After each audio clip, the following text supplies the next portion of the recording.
एवं अप्रैल 2025 में शिक्षा विभाग द्वारा बनाई गई अंदर खाने की रणनीति।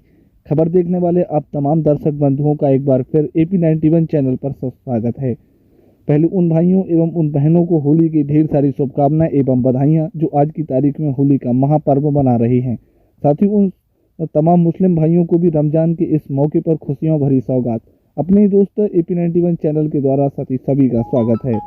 दोस्तों, आज के इस वीडियो में हम बात सभी के लेकर आए हैं कि मार्च एवं अप्रैल 2025 का महीना शिक्षा विभाग के लिए अहम माना जा रहा है।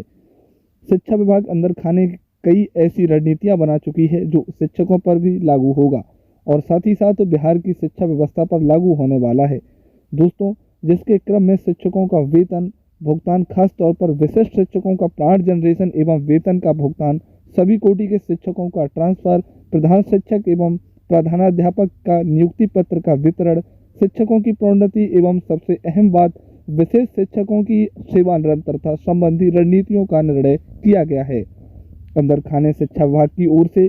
दोस्तों, इन तमाम बिंदुओं पर जो शिक्षा विभाग की ओर से रणनीति बनाई गई है, इस पर विस्तार पूर्वक चर्चा करने से पहले एक बार फिर आपसे गुजारिश करूंगा, आपने चैनल को सब्सक्राइब नहीं किया है तो आप चैनल को सब्सक्राइब कर लेंगे।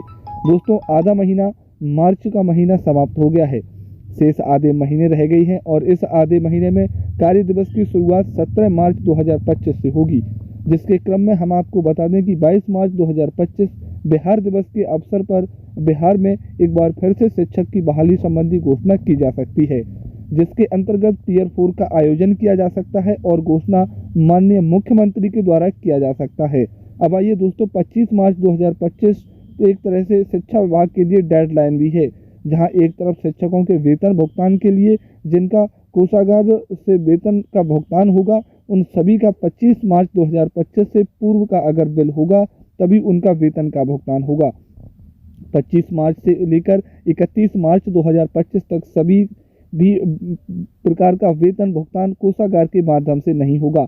इसलिए संभावना जताई जा रही है कि विशिष्ट शिक्षकों के क्रम में लगभग 50% शिक्षकों का वेतन का भुगतान 25 मार्च 2025 से पूर्व किया जा सकता है। अब आइए दोस्तों, 25 मार्च 2025 शिक्षकों के ट्रांसफर के लिए अहम माना जा रहा है। आपको पता होगा कि ट्रांसफर सॉफ्टवेयर चलाने की बात कही गई थी, जिसके लिए 1 सप्ताह का समय लगने की बात कही गई थी और इसकी शुरुआत अभी नहीं हुई है। 17 मार्च 2025 से ट्रांसफर सॉफ्टवेयर चलाना प्रारंभ कर दिया जाएगा, जिससे चलने में 1 सप्ताह का समय लगेगा और यह 25 मार्च तक चलने की संभावना है। रह गई बात शिक्षकों के ट्रांसफर सूची, तो ट्रांसफर सॉफ्टवेयर चलने के उपरांत 25 मार्च से लेकर 28 मार्च 2025 तक के शिक्षकों की एक लंबी सूची, जो ट्रांसफ़र सूची होगी, उसे जारी किया जा सकता है। दोस्तों, मैं बता दूं कि जो ट्रांसफ़र चलाया जाएगा वह सभी कोटि के शिक्षकों के लिए चलाया जाएगा। जो अंदर खाने की सूचनाएं प्राप्त हो रही हैं, उसके अनुसार जितने भी शिक्षकों के द्वारा आवेदन किया गया है उसका स्क्रूटनी की प्रक्रिया करने की कोई ज़रूरत नहीं रह गई है। सभी आवेदनों को एक साथ सॉफ्टवेयर पर चलाया जाएगा और जिन शिक्षकों के द्वारा विकल्पों का चुनाव किया जाएगा होगा, अगर वह मैच खा जाता है, वहां रिक्ति मिल जाती है तो उनका ट्रांसफ़र हो जाएगा और शेष जो बच जाएंगे उनके लिए ऑप्शन मांगा जाएगा। दोस्तों, मैं बता दूं कि सभी कोटि के शिक्षकों का अगर ट्रांसफ़र किया जाता है तो इसके क्रम में 40 से 50% शिक्षकों का ही ट्रांसफ़र हो पाएगा, लेकिन शेष बचे अभ्यर्थियों को भी नाखुश होने की ज़रूरत नहीं है।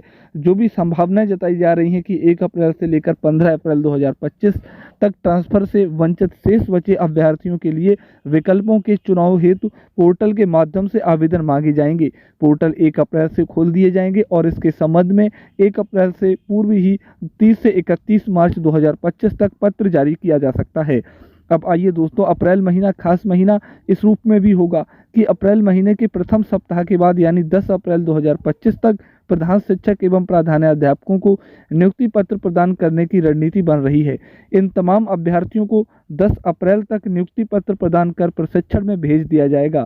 दोस्तों, इनकी नियुक्ति पत्र का वितरण 10 अप्रैल तक करने की योजना इसलिए बनाई गई है कि इससे पहले अगर कोई शिक्षक के द्वारा ट्रांसफ़र हेतु आवेदन किया गया है तो उनका ट्रांसफ़र भी कर दिया जाएगा और वो ट्रांसफ़र वाले विद्यालय भी योगदान कर लेंगे।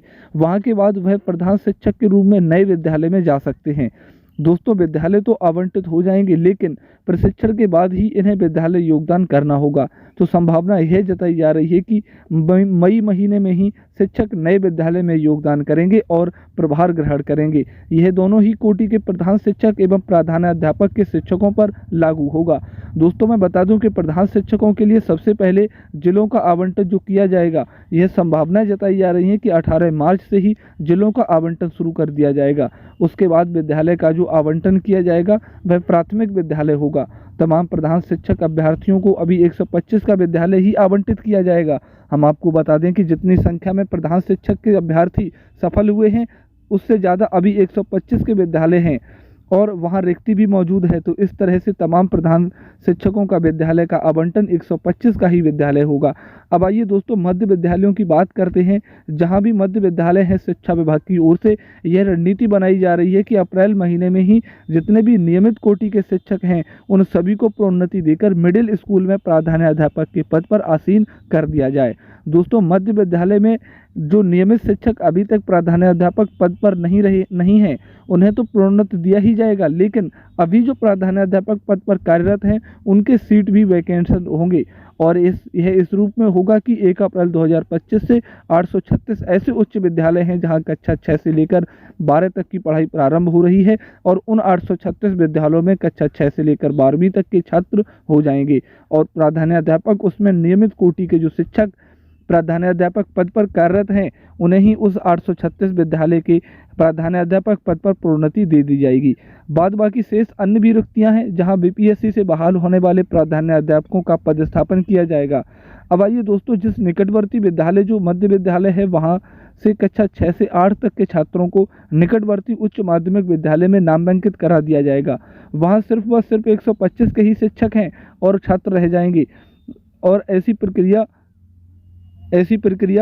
चलती रहेगी। आने वाले दिनों में जो शिक्षा विभाग की ओर से यह रणनीति बनाई गई है कि अब प्राथमिक कक्षा के अंतर्गत सिर्फ और सिर्फ 125 के शिक्षक और छात्र ही रहेंगे। कक्षा 6 से लेकर 8 तक के छात्र एवं शिक्षक माध्यमिक विद्यालय के अंतर्गत चले जाएंगे। पहले फेज के अंतर्गत 1 अप्रैल से 836 विद्यालय में यह पढ़ाई प्रारंभ हो रही है और यह योजना भी बनाई गई है कि 3 महीने के बाद 1 जुलाई 2025 से कुछ और भी विद्यालयों की इसी तरह रूपांतरित किया जा सकता है। वहीं दोस्तों 1 अप्रैल 2025 से बिहार के वह तमाम मध्य विद्यालय जहां कक्षा 1 से लेकर 8 तक की पढ़ाई होती है, उस सभी में 836 विद्यालय को छोड़कर शेष सभी मध्य विद्यालयों में कंप्यूटर की शिक्षा प्रारंभ की जाएगी। कक्षा 6 से लेकर 8 तक के छात्रों के लिए होगा। अब आइए दोस्तों अप्रैल महीने की बात करते हैं। जो सबसे अहम रणनीति बनाई गई है शिक्षा विभाग की ओर से वो है सेवा निरंतरता का विशिष्ट शिक्षकों की सिर्फ और सिर्फ सेवा निरंतरता ही है। आप सभी को मालूम होगा कि सक्षम परीक्षा का विरोध नियोजित शिक्षक सिर्फ इसी अवधारणा को लेकर कर रहे थे कि अगर शिक्षा विभाग के द्वारा यह घोषणा कर दी जाती है कि इन्हें सेवा निरंतरता का लाभ दिया जाएगा तो हम सभी इसे स्वीकार करेंगे और शहर से ही सक्षम परीक्षा में सम्मिलित होंगे। लेकिन शिक्षा विभाग की ओर से औपचारिक रूप से इसकी घोषणा आज तक नहीं की गई। वास्तव में भी अभी भी सक्षम परीक्षा का आयोजन किया गया और अभी भी आवेदन करने के क्रम में शिक्षकों की आशाएं उस तरफ ही लगी हुई हैं कि अगर सेवा निरंतरता का आसार देख लिया जाता है तो आवेदन करने में कोई हर्ज नहीं है। लेकिन शिक्षा विभाग की ओर से खुले तौर पर इसके संबंध में कुछ नहीं कहा जा रहा है। लेकिन सदन की बातें कही जाएं तो